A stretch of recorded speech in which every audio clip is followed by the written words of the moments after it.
Дорогие друзья, рад всех приветствовать. Сегодня понедельник, 2 января, время 21 час 1 минута в Киеве и 22 часа 1 минута в Москве.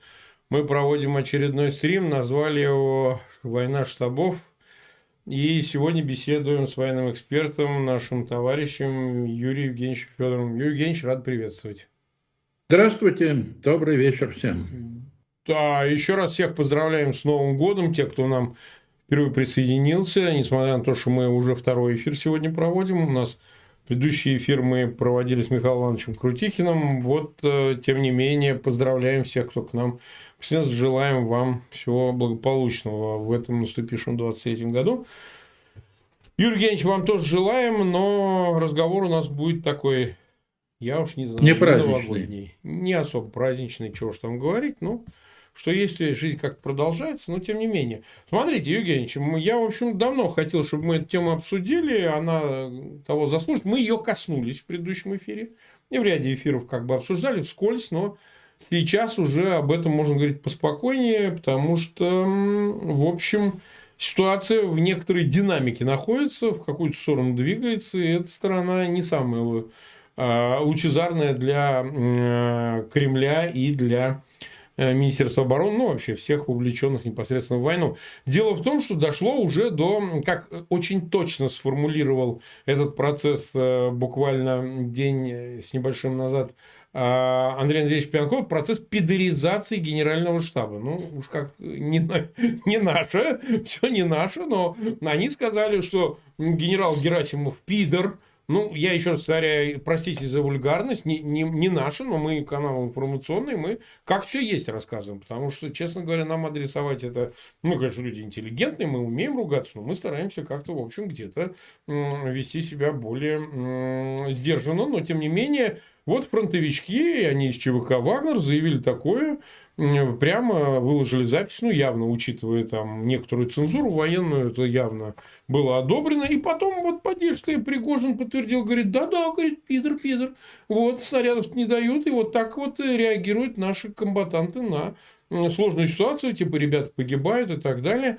Ну, и учитывая, как все там складывается и как это все идет, а тем более в контексте вот сегодня очередное, это мы тоже обсудим в Макеевке события, когда официально Минобороны заявляет о 65 погибших.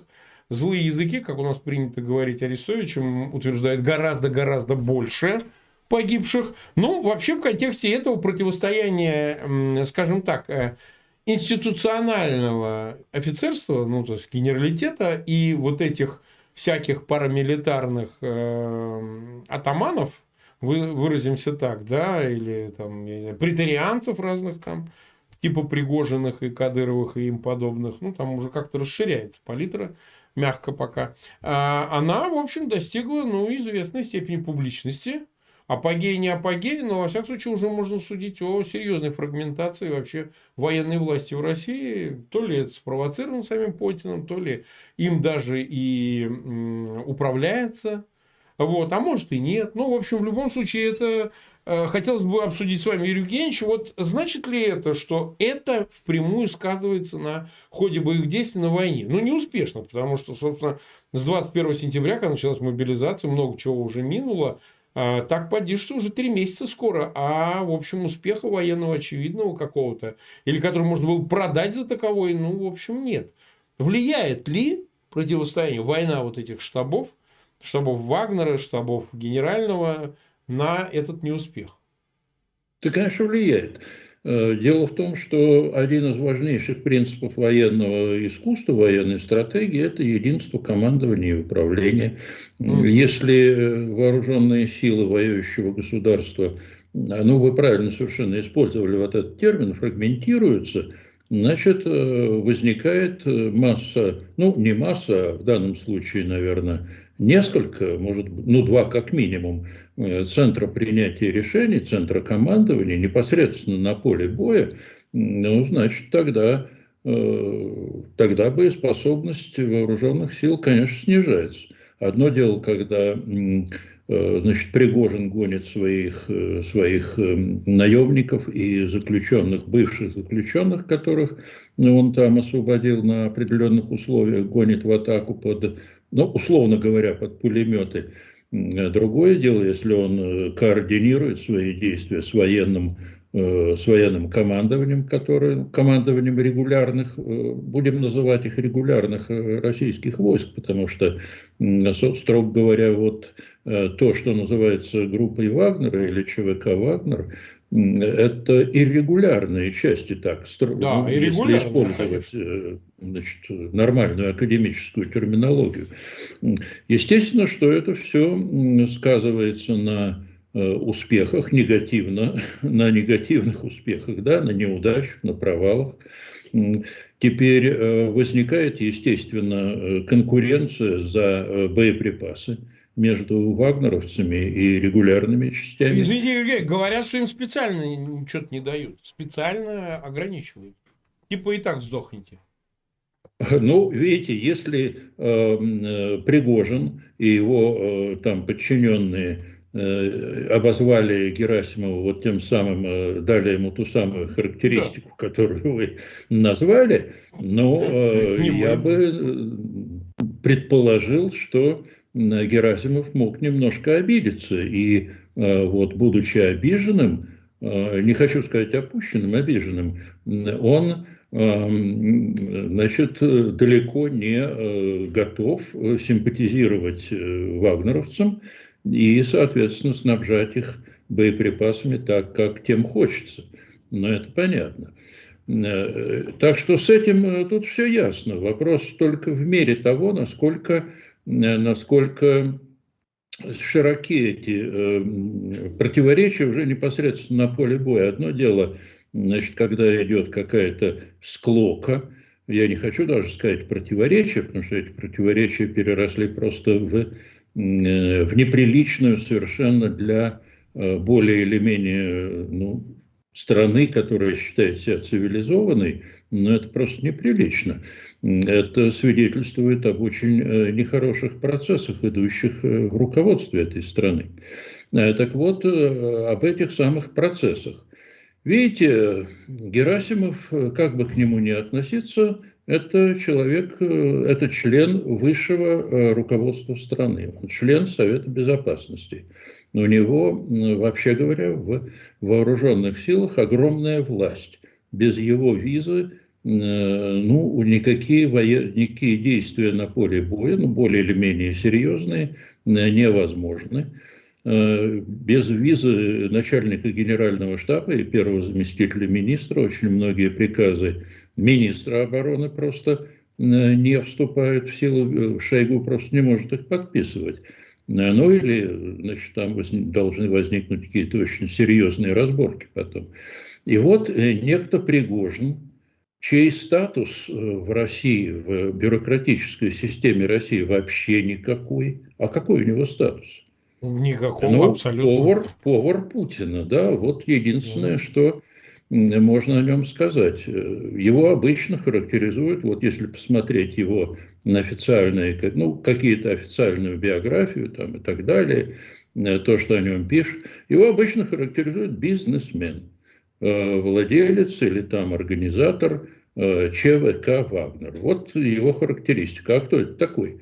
Да вообще это никто. И вот этот никто с точки зрения бюрократии, с точки зрения бюрократической иерархии, бросается вот такого рода обвинениями в адрес, ну, второго человека в вооруженных силах Российской Федерации.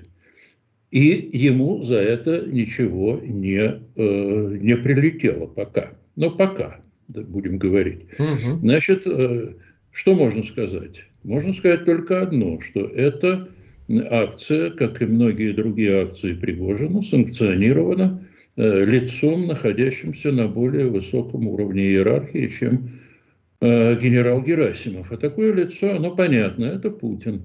Значит, Да. президент санкционирует. Вот эта вот ситуация, на мой взгляд, она какая-то даже не кафкианская, а что-то, ну, совершенно уже запредельное с точки зрения абсурдности. Ну, вообще, знаете, Советский Союз называли в свое время абсурдистаном.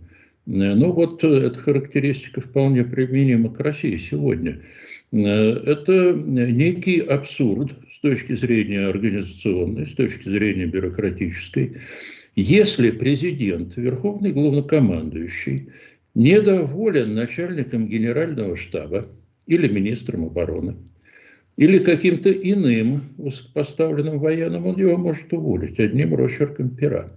Но почему-то Путин Герасимова не увольняет. А с другой стороны, он позволяет своему повару, ну давайте называть его поваром в кавычках, Да.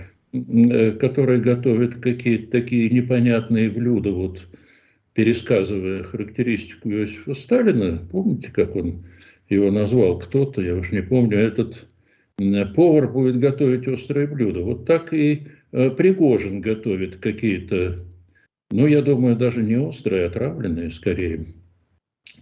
Так вот, он позволяет своему повару, значит, этого второго человека в вооруженных силах оскорблять публично. Вот я, честно говоря, могу только предположить, я теряюсь в догадках, почему это так. Значит, то ли Путин, в общем, потерял какую-то ориентацию в политическом пространстве, потому что это, в общем, ну, недоволен, увольняй. Но он этого не делает, он боится, видимо. Но, с другой стороны, если он боится, то он одновременно позволяет своему придворному бросать вызов не только Герасимову, замечу. Он бросает вызов вообще всей военной клике. Ну или почти всей. Я думаю, что на протяжении вот более, сколько уже, 10 лет, как я понимаю, Герасимов и Шойгу руководят вооруженными силами 10 лет. За эти 10 лет они подобрали командный состав, высший командный состав, ну, наверное, так сказать, там несколько, ну, сотни-полторы, я думаю, высших должностей подобрали полностью лояльных себе. Ну, Безусловно. конечно, могут быть какие-то исключения. Тут непонятная фигура совершенно, это Суровикин. Вот лоялен он или не лоялен. Когда-то, наверное, был лоялен, иначе не сделал бы карьеру при Герасимове и Шойгу. Но сейчас его позиция непонятна.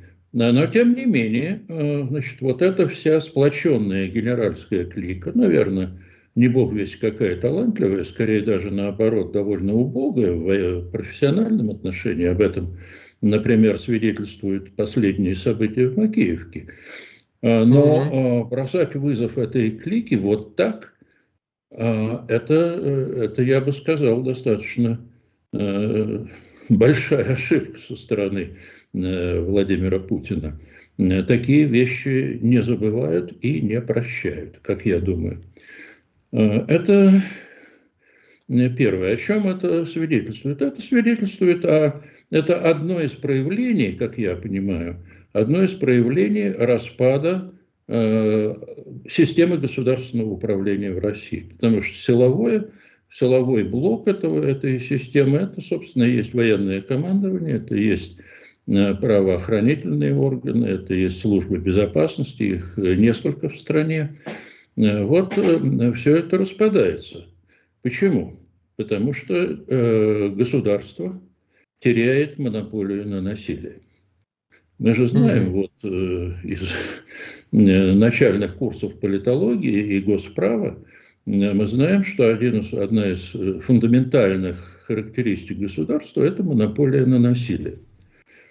А тут получается такая вещь, что это насилие может осуществляться какими-то негосударственными организациями, типа вот этой самой квази-ЧВК Вагнера. Я говорю квази, потому что это не ЧВК, это не частная военная компания, потому что в России вообще нет частных военных компаний по закону. Нет закона о частных военных компаниях.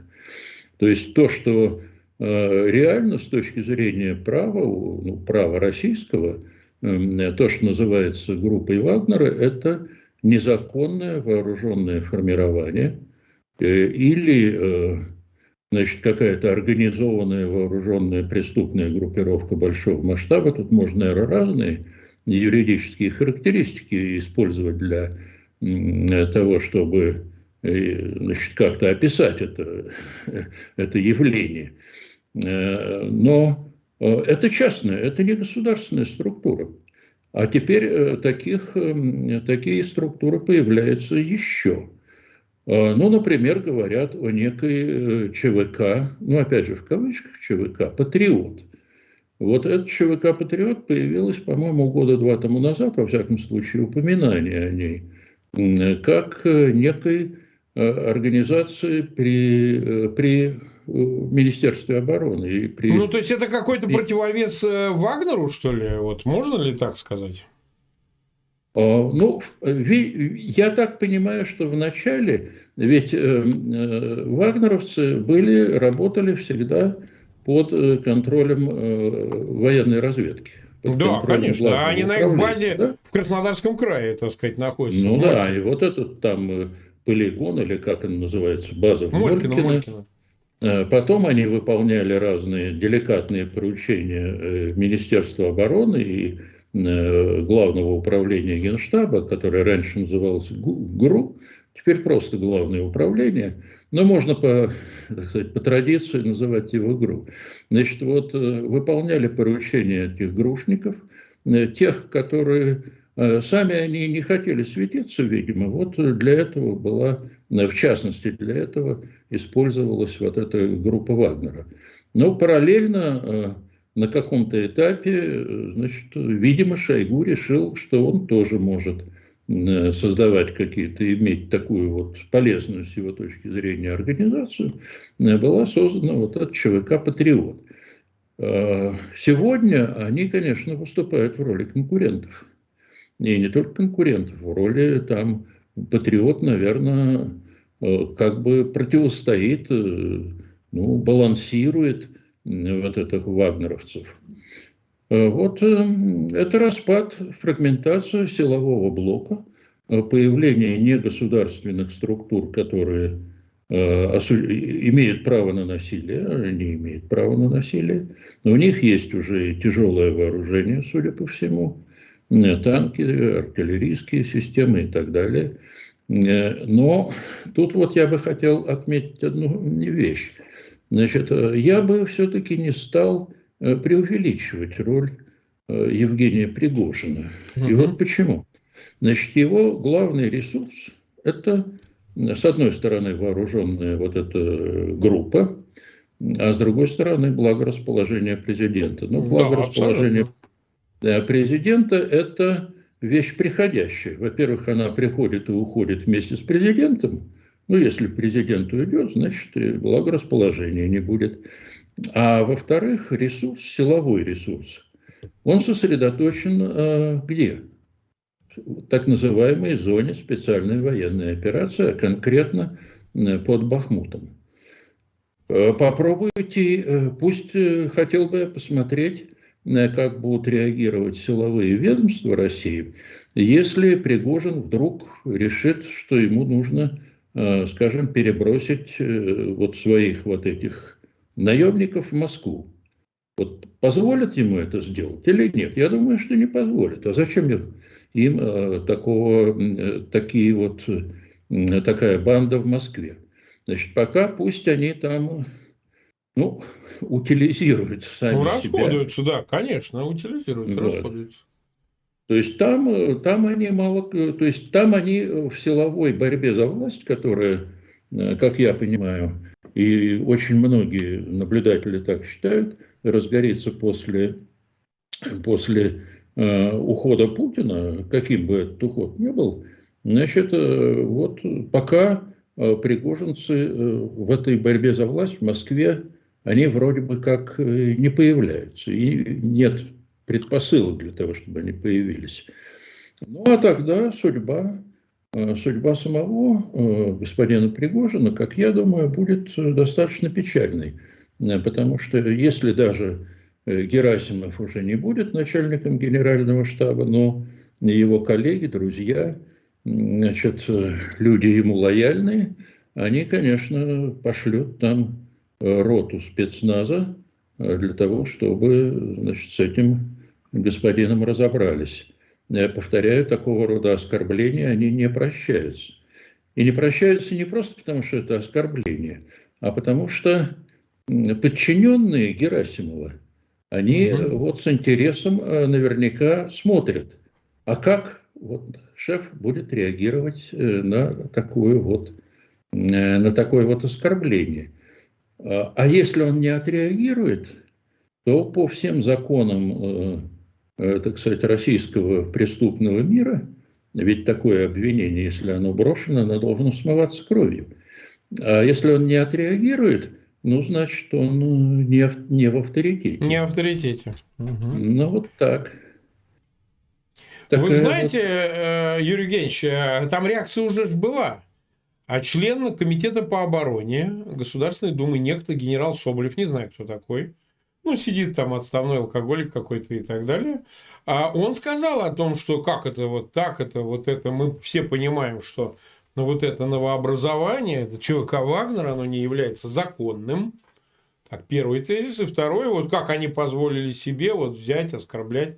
Ну, видно, что он из лиц, связанных с Генштабом, то есть он публично отреагировал, значит, что позволили себе так оскорблять руководителя нынешнего Генштаба, что не позволили. То есть, как бы обсуждение внутри-то есть. Вот эта иллюзия думать, ой, кто-то что-то сказал, Пригожин отреагировал на заявление своих, значит, вот этих вагнеровцев, что, а что вы хотели? Ну, а что же? Вот да, вот мы, вот так вот, да, почему нет? Это никакие не представители СБУ, как предполагалось, переодетые. Да нет, это мои вот ЧВКшники и так далее. Вот так они считают, и я, в принципе, солидаризируюсь. Вот нужно помогать нам, значит, тем, другим, пятым, десятым, на кону жизнь, там, и так далее, военнослужащих. То есть, реакция вот этого Соболева, она отражает, в общем, ситуацию, что все это как-то неправильно. Может быть, знаете, были бы победы, ну, может, и другая атмосфера была бы. А на фоне поражений и вот этих бесконечных обсуждений, а кто за них ответит, вот война перешагнула, ну, по сути, скоро уже на второй год. А кто будет отвечать? Кто? Пригожин? Ну, проще было бы на Пригожина повесить, все проиграл Пригожин. Ну, а что, давайте его повесим. Вот. Ну, а как бы повесить, значит, генерала армии Герасимова, ну, это немножко другой уже расклад.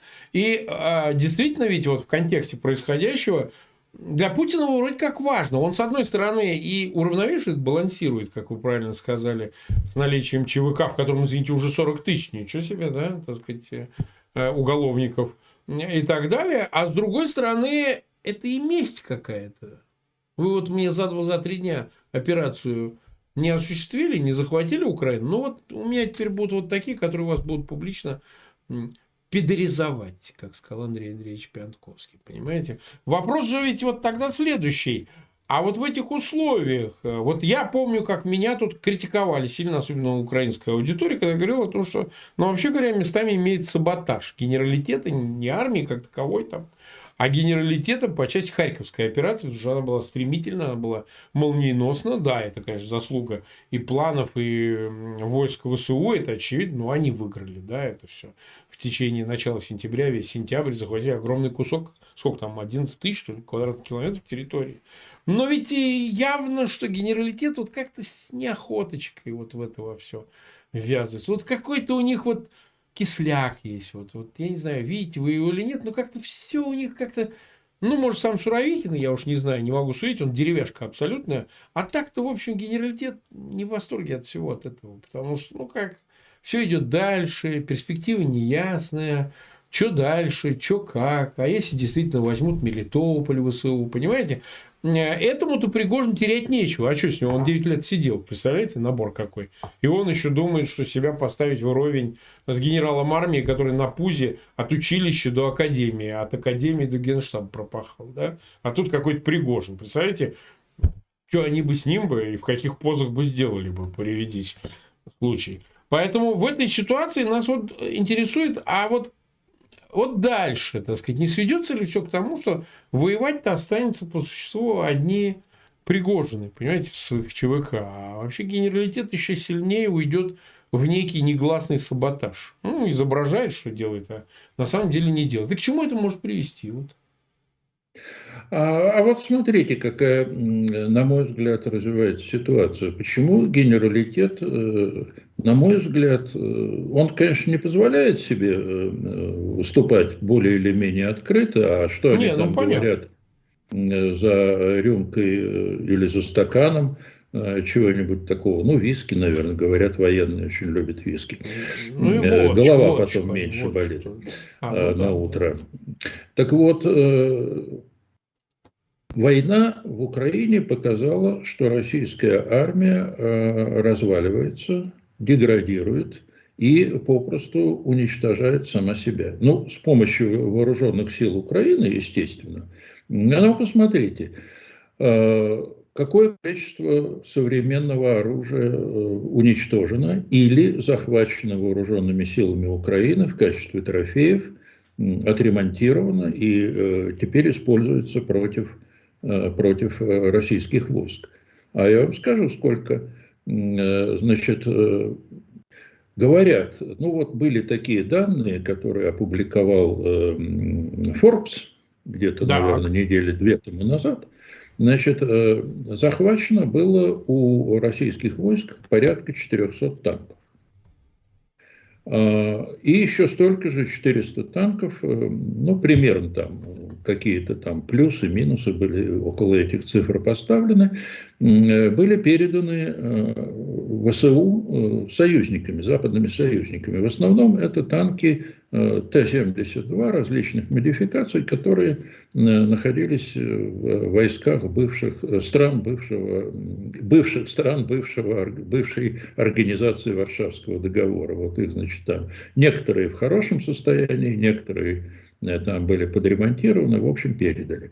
Значит, половина танков, которые получила Украина, это танки, захваченные у России. Причем танки, в общем, Мгм. современные в основном. Дальше. Современные потери авиации достаточно большие. Потери этих самых авиационных экипажей большие.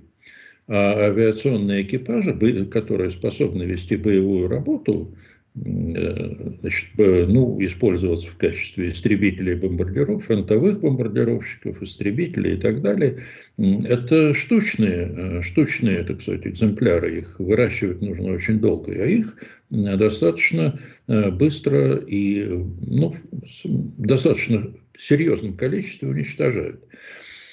Ну и так далее. Значит, теперь вот по западным оценкам, для того, чтобы российские вооруженные силы восстановили свой боевой потенциал, ну, примерно на том уровне, на котором они находились перед войной, Мгм. значит, требуется, где-то я встречал цифру порядка 10 лет. Это при том, что нужно произвести вооружение, это при том, что нужно подготовить личный состав, офицерский корпус и так далее и тому подобное. Значит, как на это должны реагировать профессиональные военные, ну, военное руководство? Ну, естественно, они должны ничего кроме раздражения, ну, даже при том, что это люди, в общем, ну, в массе своей, на мой взгляд, недалекие, как говорят люди, знающие, коррумпированная публика и так далее, но все-таки они как-никак какие-то профессионалы. Они связали свою жизнь с армией, и вот эта армия, по сути дела, ну, в значительной мере уничтожена, по крайней мере, сухопутные войска и воздушно-десантные войска уничтожены. Как они должны реагировать? Они должны добиваться, как я понимаю, должны добиваться, чтобы все это безобразие было кончено, потому что они рискуют остаться просто без армии. Без И, работы. конечно, теперь о мобилизованных. Вот тут есть... Многие считают, что мобилизованные – это какая-то очень большая сила. Но обычно же обращают внимание на то, что солдат нужно готовить, рядовых нужно готовить, нужно обеспечить их вооружением. Это все правильно. Это все, безусловно, правильно. Но, видите, можно мобилизовать, и, видимо, это будет сделано, еще 300 тысяч, можно будет мобилизовать 1 000 000. Это все делается росчерком пера. Но вот эти мобилизованные без офицерского корпуса – это просто толпа. Угу. Толпа, которая ни на что в условиях фронта, в условиях боев, она ни на что не способна. А вот гораздо меньше обращают внимание вот на какой момент. Это проблема офицерского корпуса или нехватки офицерского корпуса в России. Потому что без командного состава, ну то есть офицеров, и, я замечу, еще и сержантского корпуса, но это отдельный вопрос, мобилизованные, да и вообще рядовые, это не армия, это банда. А вот теперь что происходит с офицерским корпусом? Значит, перед началом войны, ну, скажем так, на конец прошлого десятилетия, это официальные цифры, в армии насчитывалось штатные единицы около 1 000 000, 1 там 50, 30 с чем-то, по-моему, тысячи. Из них 220 тысяч – это офицерский корпус. Это значит, что на одного офицера приходится 4 рядовых. Ну, рядовых сержантов. Если мы проведем некие арифметические операции, если мы, скажем, уберем те сегменты вооруженных сил, которые комплектуются в основном из офицеров или с большим количеством офицеров, то есть военно-медицинскую службу, органы управления, там, скажем, ракетные войска стратегического назначения, ну и вузы и так далее и тому подобное, мы получим цифру, что на одного офицера в сухопутных войсках, ВДВ и так далее, приходится где-то 7-8 рядовых. Тут можно спорить, конечно, насколько эти там точные данные, но я думаю, что порядок величин такой.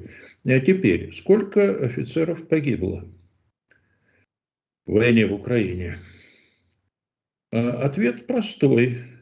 Значит, если предположить, что выведены из строя, ну, по официальным данным британского Министерства обороны, около 100 тысяч военнослужащих российских, какая доля из них офицеров? Ответ опять же известен. BBC ведет регулярный, так сказать, подсчет и слежение за количеством погибших, которых они могут установить пофамильно. Из них офицеров примерно 15%. Это значит, что если эти цифры перевести уже на общее количество погибших, ну, значит, 15 тысяч офицеров погибло. Ну, или выведены из строя, то есть они пропали без вести, они демобилизованы по ранению, ну и так далее и тому подобное. Теперь мобилизованных, значит, для того, чтобы вот поддерживать боеспособность той армии, которая воюет, ну, действующей армии, которая воюет на фронте, значит, нужно туда добавить 15 тысяч человек офицерского состава.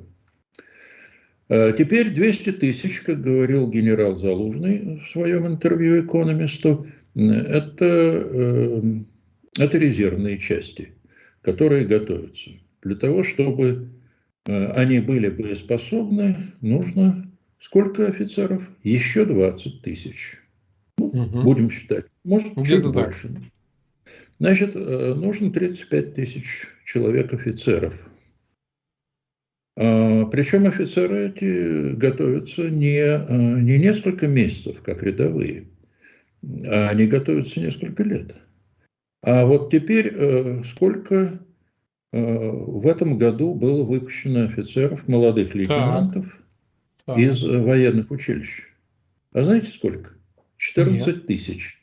14 тысяч. Это официальные данные. Всех родов войск, всех родов войск. Вот из всех 36 военных академий и военных училищ было выпущено, их 36 в России, выпущено 14 тысяч. Интересно. А в предыдущем году, в 2021, было выпущено 13 тысяч. Значит, в общем, примерно такая же вот она, цифра эта достаточно стабильна. Ну, опять же, проведем, значит, операцию сложения, вычитания и так далее, мы получим недокомплект офицерского состава примерно в 20 тысяч человек. Мгм. А откуда их взять? Значит, это ускоренный выпуск курсантов академии, курсантов военных училищ, это перепрофилирование. А что На такое что, конечно, ускоренный выпуск? Это что, за полгода его можно... За сколько? Вот это как? а вот за сколько захотят, за столько и сделают. Ну, я не знаю, за полгода это бессмысленно, но, скажем, если там, скажем, академия – это высшее учебное заведение, там сколько, ну, наверное, 4 года обучения, в зависимости от рода войск. Но могут выпустить там со второго курса или с третьего. Значит, будут ну, укомплектовывать вот эти резервные войска, будут укомплектовывать недоучившимися молодыми лейтенантами, ну, произведенными в лейтенанты срочно. Но ведь нужны же еще капитаны, нужны майоры, нужны подполковники, ну и так далее и тому подобное. Генералов найти можно, это не вопрос, генералов много. А вот, так сказать, младший и средний офицерский состав, вот это большая проблема. И поэтому все расчеты на то, что вот эта могучая армия, резервная армия мобилизованных где-то, наверное, весной, зимой, весной этого года произведет какой-то переворот в ходе войны, перелом в ходе Мгм. войны, Мгм. на мой взгляд, они сильно недоучитывают вот этот фактор некомплекта офицерского состава. Потому что, повторяю, если не хватает офицеров, если этих, скажем, командирами рот будут назначать людей, офицеров запаса, а А многие из так и них... происходит, кстати. Вместе с мобилизовывают и офицеров запаса. То есть это выпускники военных кафедр вузов, понимаете? А это нельзя Ага. считать военным образованием вообще. А я тоже вот окончил в свое время, но, правда, это было уже, к сожалению, очень давно, окончил, значит, университет, где была военная кафедра. Вот Ну, я поставьте тоже меня офицер запаса, и что? командовать этими людьми, но я таки накомандую, да. Но я ведь не исключение. Такие же, ну, это вот 99% выпускников военных кафедр, это люди, Мгм. которые имеют очень отдаленное представление о том, что такое армия, как командовать, ну и вообще обо всех этих делах. Не, надо Вот. технику знать, нужно тактику, стратегию. То есть это целые дисциплины. Вот многим кажется, давай туда. А кто будет карты, все остальное, вообще знать все военные специальности, офицер ты их должен знать, чтобы солдат-то обучать. Ну а как? Ну вот в том-то и дело. Вот возьмите, скажем, человека, который направлен в танковые войска. Он был, скажем, кончил инженерный вуз, получил военную учетную специальность, там, какой-нибудь командир танка, и 15 лет назад, значит, вот это произошло. Теперь он приходит, ему говорят, вот тебе танк, вот отремонтируй его Да. или организуй ремонт. А он свою собственную, там, я не знаю, «Жигули» или «Фордик» отремонтировать не может. Он куда идет? Ну, в автомастерскую, понятное дело. А вот там он должен ремонтировать танк. Я представляю себе, как, значит, этот танк будет отремонтирован. Ну, в лучшем случае его, значит, он сообразит, что его нужно отогнать куда-то на ремонтную там, базу или на ремонтный завод, но и только. Так что уровень квалификации и компетентности офицерского состава, мобилизованного и в действующей армии, в резервной части, на мой взгляд, он удивительно низок. И это одна из предпосылок того, что вся вот эта вот зимняя кампания, которая намечается, видимо, в Генеральном штабе российском, она будет провалена. И теперь вопрос. Вот ходят слухи о том, что, ну, такая версия гуляет значит, по сети и так далее, что складывается некая коалиция Суровикин, Пригожин там и еще кто-то. Ну, Золотов, что ли. Кадыров, говорят, якобы. Да. Так вот, смотрите, Суровикин имел, видимо, когда его назначали, он, видимо, все-таки рассчитывал на какое-то повышение. А теперь никаких успехов нет. И в какой роли выступает Суровикин? Он выступает в роли козла отпущения. Да, да. Ну вот кто командует? И это, я считаю, один из... Я не знаю, какая там военная компетенция у Герасимова, у Шойгу, конечно, ее никакой нет, но как аппаратчики, и они, в общем, наверное, достаточно талантливы. Что они сделали, назначив? Или порекомендовав Путину назначить Суровикина, или как-то подтолкнув этот процесс? Они назначили ответственного за провал Ну, специальной козла военной отпущения, операции. действительно, козла отпущения. Вот. И поэтому вот эта коалиция Пригожин-Суровикин, если она, конечно, существует, она, это, в общем, по-моему, коалиция, ну, один из членов этой коалиции, он уже зарекомендовал себя как человек, не способный изменить ход войны. Собственно, единственное достоинство с точки зрения военной, единственный успех Суровикина – это вывод российских войск с правобережного плацдарма в Херсонской области.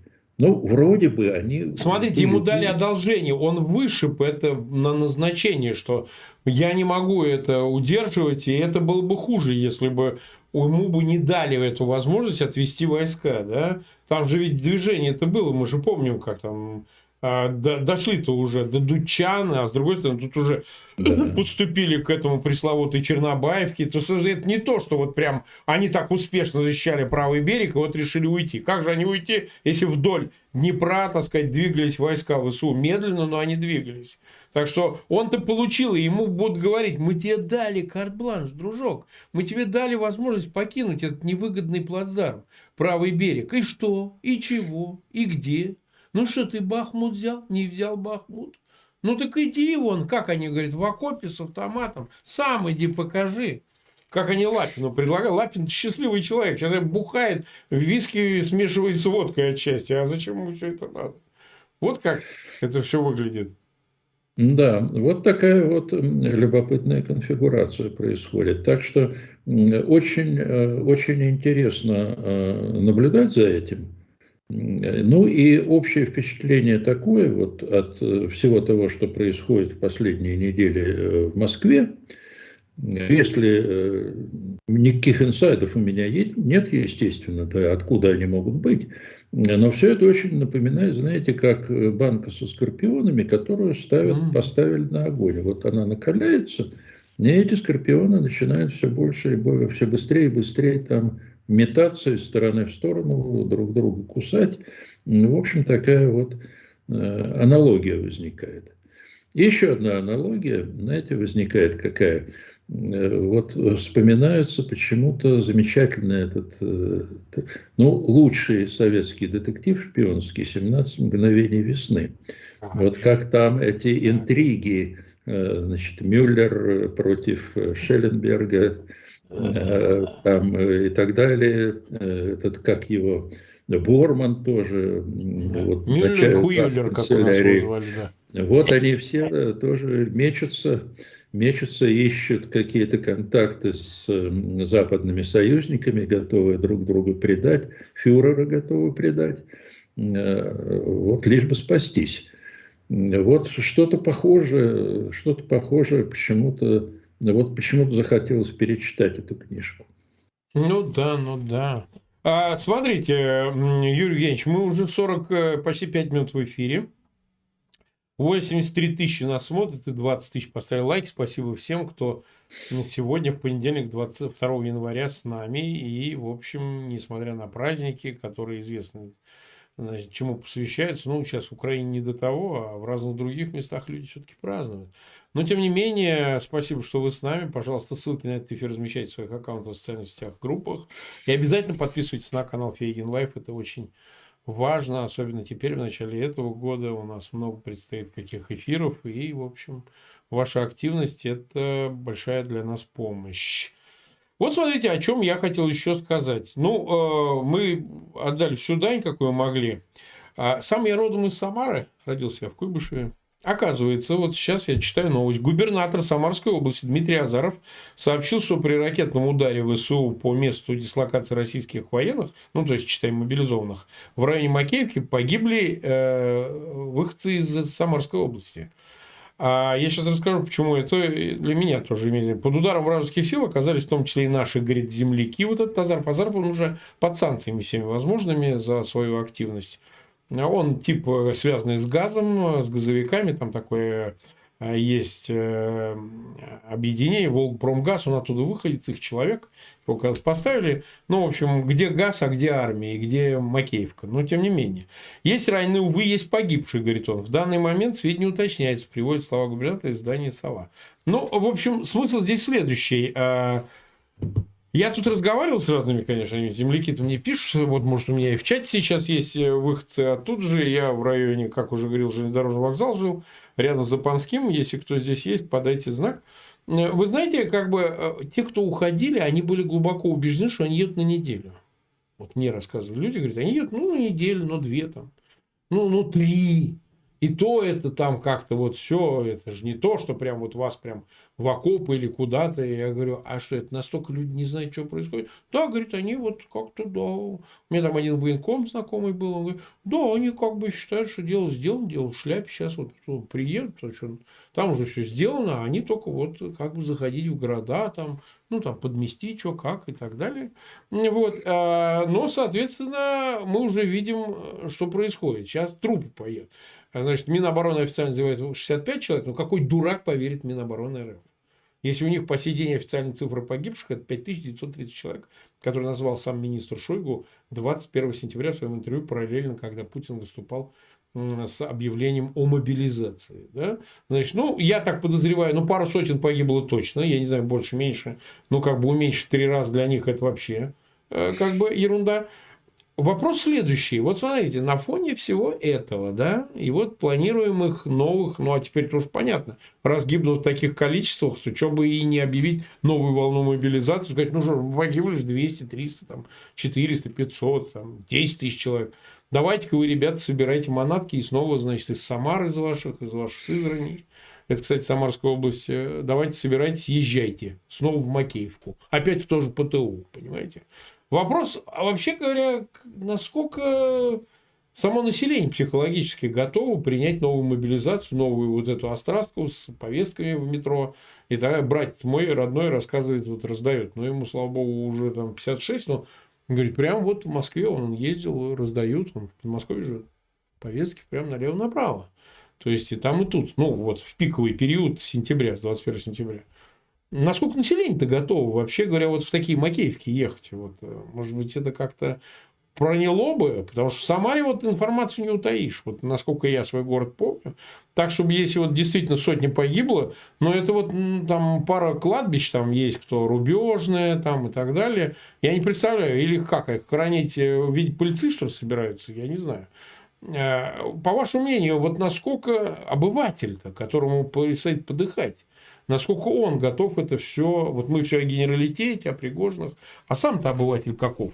Вот его психология, так сказать, военного, мобилизованного и так далее, как она-то это все может принимать-то? Вот, или как-то реагировать на это, рефлексировать, отрефлексировать это.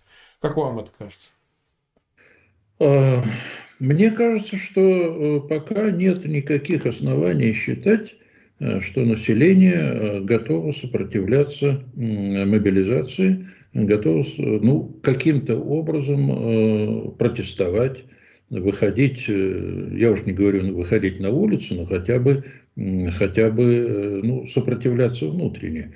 Те люди, которые готовы были это сделать, а их, видимо, несколько сот тысяч, они благополучно успели покинуть Россию. Я думаю, что, ну, наверное, 70-80% из тех, кто понимал, чем это грозит, но в основном все-таки это же были люди из крупных городов с хорошим, ну, более или менее хорошим по российским меркам образованием, они, ну, интересовавшиеся тем, что вообще происходит в мире. Некоторые из них, конечно, взгляды у них были, ну, судя по интервью, которые они давали, взгляды у них были далеко не такие пацифистские, но они, в общем, прекрасно понимали, иначе бы не уехали, что лучше от этой доли избавиться. А избавиться можно было только одним образом, значит, покинуть страну. Что они и сделали.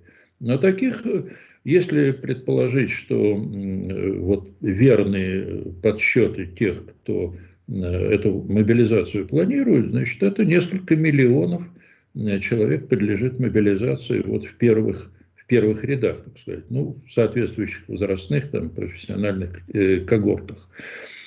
И, ну, если, допустим, уехало, там, скажем, 500 000, ну, значит, там процентов 25 вот от потенциально мобилизуемых уехало. Вот это были люди, которые готовы были, ну, от мобилизации каким-то образом уклониться. Остальные я не вижу, в общем, никаких признаков того, что российское население, ну и не только те, кто, значит, наденут шинель, возьмут в руки автоматы, пойдут погибать, убивать и погибать в Украину, я не вижу никаких признаков того, что что, ну, сколько-нибудь заметные протестные проявления. Настроение сказать очень трудно, потому что, ну, люди не верят, и специалисты, многие говорят, что все социологические опросы, они не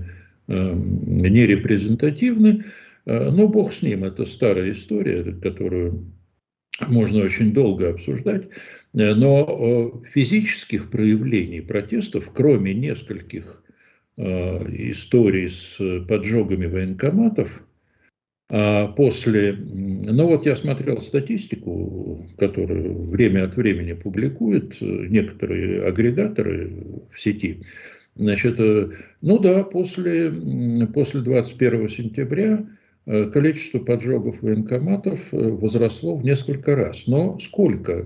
Летом было там 3-4 в месяц. А потом подскочило, вот в сентябре-октябре подскочило до 30 примерно, там где-то 25-30, вот так. Полная эта статистика или не полная, сказать трудно, но, по крайней мере, вот так значит, эти данные были собраны из местной прессы, как я понимаю, что, вот, значит, там Вася Пупкин, значит, решил поджечь военкомат, бросил туда, значит, коктейль Молотова, бутылку с этим коктейлем Молотова. Значит, вот динамика какая-то есть. Понятно, что раз в 10, ну если там в 8-10 раз подскочило количество поджогов военкоматов, то это, понятно, население недовольно. Но абсолютные цифры, они минимальны. Их можно, вообще говоря, ну, я бы, так сказать, думаю, что ими просто в Кремле решили пренебречь. Ну, поджигают, там, десяток другой сгорит, а этих военкоматов, сколько я так вот навскидку думаю, несколько тысяч, наверное, в России. Всех пока не сожгли. Вот такая история. Так что будет объявлена новая волна мобилизации. Ну, люди возьмут ружье, наденут автомат, стальную каску и поедут. Ну да. Ну, не видно. Ну что ж, не Не видно, да, видно признаков, никаких значит, проявлений, нет, да. физических проявлений этого сопротивления. Ну, мы пытаемся даже при невидимых внешних проявлениях найти какой-то такую константу, которая в какой-то момент все равно сработает, в какой-то момент даст реакцию. Кто-то говорит, что это должно быть что-то совершенно спонтанное, там, не знаю, там. А кто-то говорит, нет, этого не будет вообще, потому что русский настолько податлив обыватель, что Он и пойдет, и запугиваем он, и, так сказать, и он сложно кооперируется с таким же, как он. Они даже объединиться не могут. Сказать: слышь, Вася, да, Петя, а чем мы, собственно говоря, едем подыхать? Давай просто не пойдем никуда. И все. И как бы и ни в военкомат не пойдем, и ни в какое другое место не пойдем, а там посмотрим, чем кончится.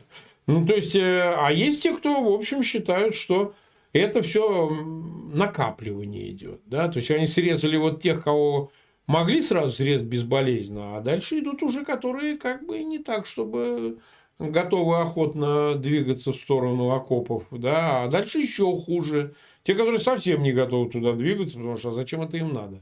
Чем больше времени проходит, то, типа, мол, появляется понимание, что ничего хорошего там не жди. Никаких 195 тысяч не насладишься ими, да? Потому что, вот смотрите, пропаганда ведь как себя ведет? Она подхватила путинские тезисы о том, что, ну, а что, осмысленно хотите, говорит, сволочи, жизнь прожить, а то вот сдохнете от водки или от ДТП. А так осмысленно сдохнете. А что это они должны дохнуть осмысленно? Что за цинизм такой? Иди и сам дохни. Бля. Кто тебя удерживает? Бери свою маруху, там, собирай всех своих и давайте вперед лепесточками превращаться, значит, сгоревшими. И вот пропаганда, вот показывает Соловьеву, он, значит, рассказывает: а что вы, ну да, мы все равно все умрем. Так, дорогой друг, так иди и сдохни. Что ты сидишь-то? Своего Потлатова возьми, сыночка, бабу свою эстонку возьми, и там убивайтесь. А что вы, так сказать, нам рассказываете? А то все с иностранными гражданствами и так далее.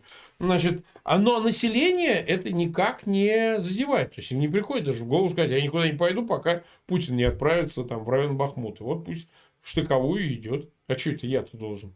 И этого не происходит. Вот это как бы феномен, который, ну, как бы даже, в принципе, так сказать, не имеет внятного объяснения, то есть анализа такого психологического, а что там творится в душе этих людей и в их представлении о мире. То есть, вот получается, они еще 100 тысяч направят, еще 100, еще 100, еще миллион там, и так далее.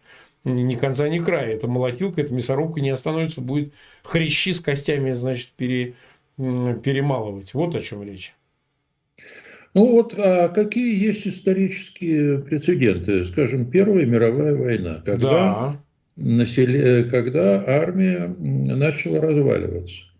А я вам скажу, когда начала разваливаться, ну, по крайней мере, так историки говорят, вот когда возникла перспектива деления земли в Да. деревнях. Это Вот правда. тогда крестьянская душа солдата возмутилась. Да. Что я Почему? здесь сижу, пока там землю делят? Во, я тут в окопе, значит, шеи кормлю, а там землю делят. Поэтому нужно штык в землю, значит, послушать большевиков, штык в землю и пойти делить землю. Вот был понятный совершенно мотив. Такого мотива сейчас нет. Если говорить о Второй мировой войне, тут ведь тоже очень непростая ситуация. Но, правда, немножко иного свойства. Первый год войны дал, сколько, по-моему, 2 миллиона пленных, Да, сдавшихся. побольше Да. даже, побольше. А может, побольше. Я сейчас вот, ну, на цифры не очень хорошая память. Значит, почему? Не хотели воевать. Не хотели воевать. Опять же, те же самые крестьяне, армия в значительной мере была крестьянской. Вот крестьяне, пережившие коллективизацию, пережившие, значит, голод на Украине, да и не только на Украине, они воевать не хотели. Они сдавались в плен. Лечили эту болезнь, или как там, я уж не знаю, как это назвать, при помощи заградотрядов, которые пулеметами гнали Да. вперед. И ситуация изменилась только после, ну, где-то вот зимой 42-43 года вот, при Сталинграде или после Сталинграда. Да и то, знаете, вот в 1945 году сколько было? Несколько десятков тысяч в 1945 году сдавшихся в плен было Так и советских было. солдат. Значит, вот это был своего рода такой, ну, если хотите, социально-политический протест против советской системы. Но есть ли такой протест сейчас против путинской системы? Да я его не вижу. Ну, не вижу я этих проявлений, значит, ну, за исключением единичные проявления, там, да, вот эти поджоги военкоматов, там еще чего-то такое. Был же расчет у Алексея Навального, наверное, я так думаю, что когда он прилетит в Россию, значит, народ выступит в его поддержку. Но не получилось. Там несколько десятков тысяч выступило, но эффекта это не произвело. А ведь, в общем, герой человек. Поехал Ну, в конечно. тюрьму за... А народ как-то совершенно спокойно на это дело реагирует. Ну, точнее, никак не реагирует. Теперь вот вчера, по-моему, видел я видео, какой-то ролик о том, как в Москве отплясывала публика, значит, на На Новый улицах год. Да. на Новый год. Вот пляшут себе там веселые. Ну, у меня какое-то такое вот сомнение Поразительно, возникает, конечно, насколько они адекватны, потому что их ровесники в Киеве и в других городах в Украине, они в это время в этих убежищах сидели и там отмечали Новый год. да. А эти пляшут на улицах. Эти пляшут. Эти пляшут. Что за народ у Так нас? что каждому Богу свое. известно. Ну что же, 90 почти 5,5 тысяч на свод. Мы час в эфире. Ну, в общем, держимся этого регламента около часа. Так что, Юрий Евгеньевич, спасибо за то, что в праздничные дни 2 января нашли время с нами поговорить. Напоминаю, завтра у нас в эфире Алексей Арестович, как обычно, в 22 часа по Киеву, в 23 часа по Москве. Это будет последний эфир в канун акции, нами объявленной 4 января. В 12 часов у посольств Грузии в всех столицах, ну и консульских учреждений в других городах по всему миру. Это глобальная акция в поддержку Михаила Саакашвили. Мы пытаемся, в общем, как-то Михаилу помочь, чтобы его все-таки перевели в какую-то гражданскую больницу за пределами Грузии, дали возможность вылечиться. Вот. Ну, спасти Михаила Саакашвили, третьего президента Грузии. Так что не пропустите этот завтрашний эфир накануне, там все и обсудим, помимо текущих новостей военных. Вот остановимся и на этом. Так что большая просьба, этот эфир распространяйте, ссылки на него в своих аккаунтах в социальных сетях, группах, поставьте лайки, подписывайтесь на канал Фейгин Лайв. Юрий Евгеньевич, спасибо вам огромное. Ну, я думаю, скоро увидимся. Сейчас уже год начался, так что найдем возможность еще раз поговорить. Увидимся, конечно. Да, Приглашайте. спасибо. Обязательно. Спасибо вам. Всем всего доброго, друзья.